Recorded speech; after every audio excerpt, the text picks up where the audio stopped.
Thanks for joining us on this episode of Locked On Jayhawks. You can give us a follow at DJohnsonRadio or at LO_Jayhawks, and we'll have plenty more KU basketball content. We're going to have a late night in the fog preview coming at to you tomorrow, and then next week is going to be wild. We got Big 12 Media Day. We got KU K-State. We're going to have some crossover episodes. We'll have some preview episodes. We'll have some KU Louisville exhibition talk and preview episodes. So plenty coming at you. You're not going to want to miss next week. Make sure you subscribe to the show here with Locked On Jayhawks. All right, what did Bill Self say about the other guys? Well, Tre White was I think, very popular player to be talked about by Bill Self today. And one of the things that he said, and I wasn't totally sure if this was in reference to guys just at his position or like in general what it meant. I don't know. He said Tre White has outplayed everybody. And I don't know if that just means from like what expectations were, you played above that, or just like who's been the most impressive performer so far, or just at your position, or maybe not counting Darren Peterson. Maybe he has his own thing. But regardless, to say something like that obviously speaks very glowingly of him. But here's the big thing with Tre White. Bill Self said, I actually think Tre has been one of our best performers so far. So forget the context of the first one. I actually think Tre has been one of our best performers so far. And it's not necessarily that that's like a surprise or anything. If we're having the conversation of who is because if you think Darren Peterson's the best player on the team, which I do, you think Flory Bidunga is the second best player on the team, which I do, the conversation for the third best player is relatively wide open. You probably knowing that, I guess, Elmarko and Rosario and Jaden Dawson and Bryson Tiller and Paul Mbia, you would probably assume that because those guys are more battling for rotation spots and how many minutes they're going to get, maybe you would just center it down to Melvin Council versus Tre White. So it's not like the biggest surprise in the world or anything, but it's a good sign. The fact that he is performing well from a standpoint of like, hey, Kansas needs him to perform well.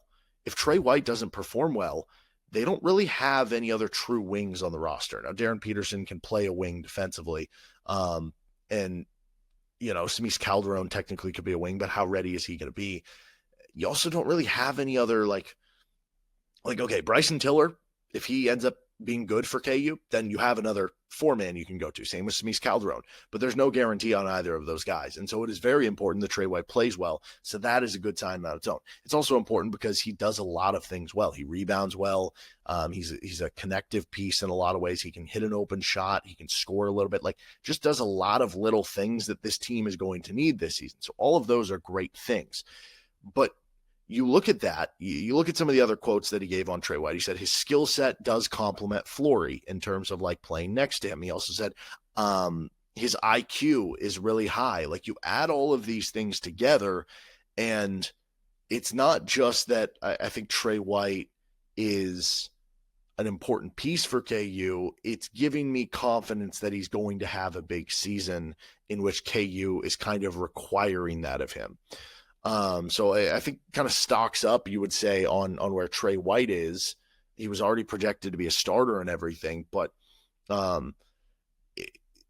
guess if you were saying who's gonna, I know we just talked about this, but who's gonna finish second and third and fourth on the team in scoring? If Darren Peterson's number one, Flory Bidunga, Melvin Council, Tre White, I don't know, maybe you'd go Tre White as being that answer. And you think of some of the wings and what Bill Self does with wings, especially if they can cause matchup issues. And on certain nights, Tre White's going to be a matchup issue for other teams. If they're playing more of a traditional power forward, Tre White's going to be able to, you would think, outmaneuver them with his speed and versatility a little bit there. So good news there for KU on Self also talked a little bit about Flory Bidunga and some of his improvement over the offseason. He said, quote, he's gotten better on the perimeter, not so much shooting the ball from distance, but I'm talking about his ball handling, his playmaking. And he kind of goes further into it and talking about how getting to play with or behind or however you want to view it, Hunter Dickinson probably helped him progress in that area, probably helped him get better and seeing what another center could do, and helped kind of hone his skills in those areas. He mentioned him being a better screener this year. That's going to be huge for KU. He mentioned him being a better short roll guy. That's going to be great news for KU. You mentioned him being better at kind of passing out of certain situations. That's just going to open up KU's game a lot more. And it's also going to be very important from this standpoint.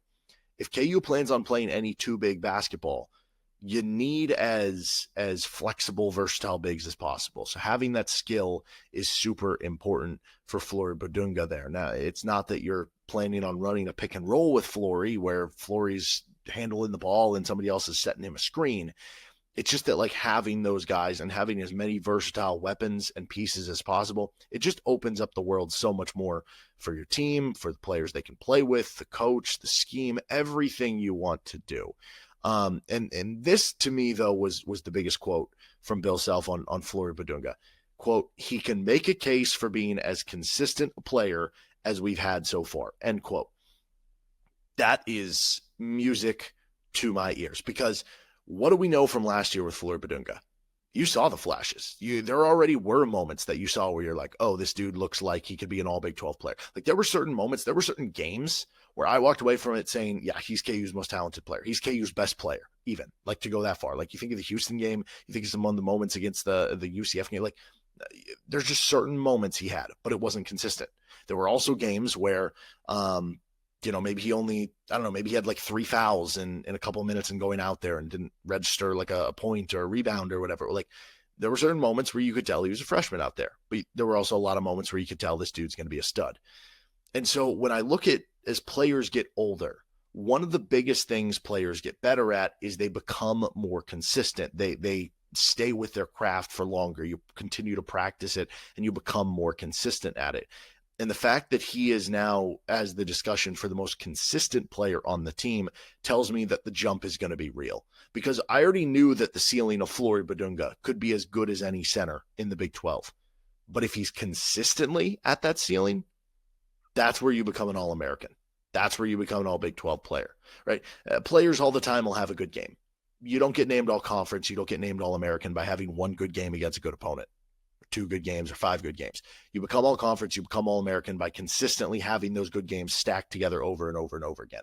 And that is why that is an important quote from Bill Self on Flory Bidunga. He also mentioned some of the rotation players, Melvin Council, I don't know if I count him as a rotation player, starter, whatever. But Elmarko Jackson, Bryson Tiller, Giangallo, plenty more. We'll get to those, some interesting comments. And we just had our KU rotation projection. How would those comments affect some of that? We'll get to that next. This is Locked On Jayhawks. This episode of the show is brought to you by Mazda. Mazda crafts cars for those who do more than simply move. From footwork to breath work, athletes sweat all the details. Mazda brings this same intention to how we craft every model. You can make everyday drives feel like anything but, from smooth handling to intuitive controls, with all-wheel drive standard in every crossover SUV. You can drive with confidence through almost any season. Like our players, we sweat every detail, because when you make every move count, impossible becomes irrelevant. Mazda, move and be moved. Thanks again for joining us on this episode of Locked On Jayhawks. Again, check out some of our recent episodes, talking a little KU football reaction from the Texas Tech game, talking some more KU basketball throughout the week here on Locked On Jayhawks. And stick with us for Friday. We're going to be having our late night in the fog preview. What should we be expecting to see? What are we excited to see? What to watch? What are we not going to learn from the game? And plenty more coming up. And then we will have a postcast episode after late night in the fog to break down some of our instant reactions to the game. Okay, so Bill Self talking about some of the other players. With Melvin Council, he said Melvin's going to be hard to beat out. So that kind of further implies that, okay, maybe Melvin Council would be in that, as we have the conversation. Who are the locks in the starting lineup? We've kind of said Peterson, Bidunga, and White. Maybe we would add Council to that, and maybe it's just, okay, Elmarko Jackson versus Jaden Dawson, who apparently is hurt right now, has a knee injury, so I guess we can jump to that part. That's going to probably hold him back. And then Cole Rosario. And maybe because of the injury, that's going to hold you back too. I think you'd probably say the favorite right now to be the 5th starter is either going to be Elmarko Jackson or Kohl Rosario for KU. Now, maybe you see in the exhibition game at Louisville, maybe he goes with the more veteran player with Elmarko, but maybe by the time we get to one of the first games, it's Kohl Rosario. Who knows? That'll be certainly interesting. But he did mention, Bill Self did, Melvin Council and Elmarko Jackson athletically, he said that's about as athletic and quick twitch as you're going to find. And they're both long. And then he also said, I envision Darren, Elmarko, and Melvin sharing that 80 minutes in the backcourt. Well, our most recent minutes projection, we had all 80 minutes going to those 3 guys. So we at least think we hit on that one, hopefully, but probably a lot of other misses after that. Going back to the Tre White comment where he was talking about Tre White, one of the other things he mentioned is he said Bryson's going to play in there a lot. And that would be in reference to Bryson Tiller. And I think what that tells us is this, because he also goes into talking about Samis Calderon. He says, Samis is a great prospect, but right now he's probably a better prospect than player. So what that tells you is Calderon's going to be a little bit more raw. He's going to be somebody who's more of a long-term player, is what it tells me.